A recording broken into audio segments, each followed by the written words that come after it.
So good afternoon, everyone. Welcome to today's interview.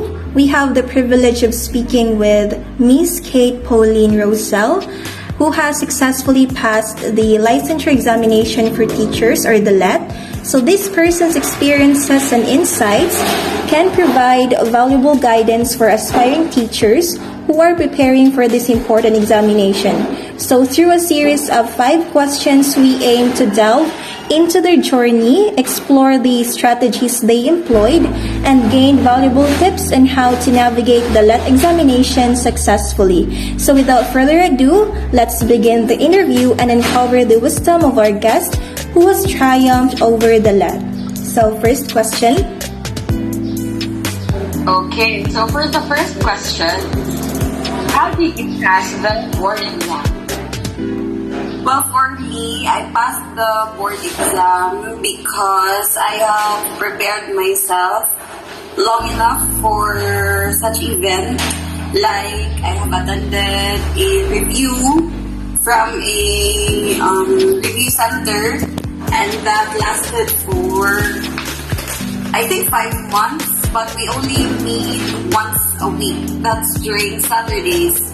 So maybe the mental preparation and also the prayers, the spiritual and mental preparations made me pass the exam. Okay, so for the next question number 2. Okay, so for the next question, what was your study schedule like leading up to the LET examination? Well, technically for me, I am not the studious type of student, but maybe a few weeks before the actual examination, I have practiced drilling, if that's the correct term. Like, because the review center gave us a few, questionnaires, sample questions for us to practice ourselves for the exam, like the shading, how do you manage your time, given only limited time for how many items. So maybe that was a sort of practice for me, but only a few weeks or days before the exam. Okay, so for the next question number 3. The question number 3,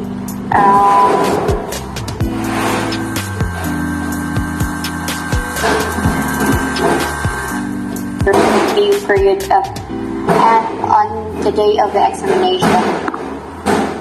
Pardon, I think it got a little choppy. One more time, please. Please repeat the question.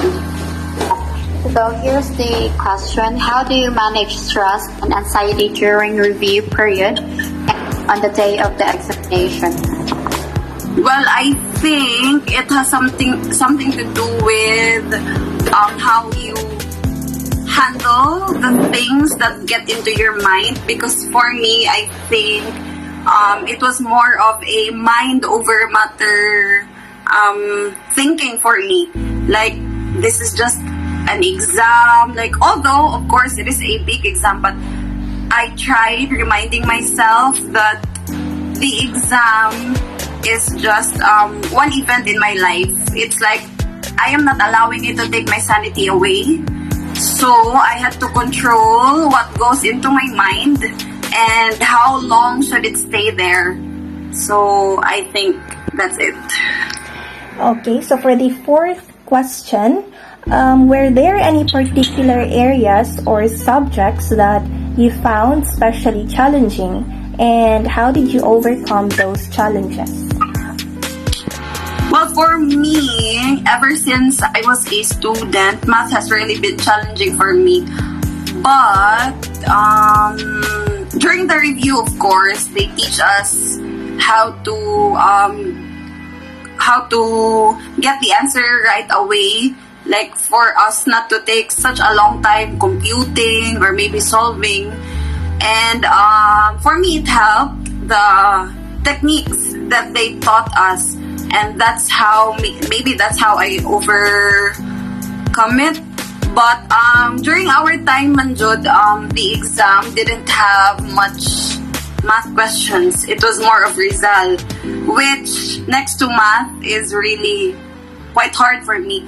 But maybe during the study period, manjud, there were a few items that were emphasized, like these questions are of high tendency that they would come out in the exam. So those were things that we really had emphasis on when we were reviewing.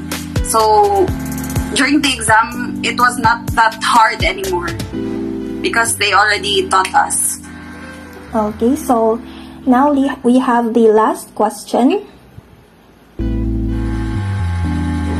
Miss Sophia. Okay, for the last question, how many attempts did you take before you passed the examination? Okay, luckily, or maybe through God's mercy, only one. That was my first take, first and last. So that is all for our interview this afternoon, Miss. Thank you so much for letting us have this kind of interview. Thank you so much. Okay, my Miss. pleasure. Thank you. Congrats. Thank you. Thank you.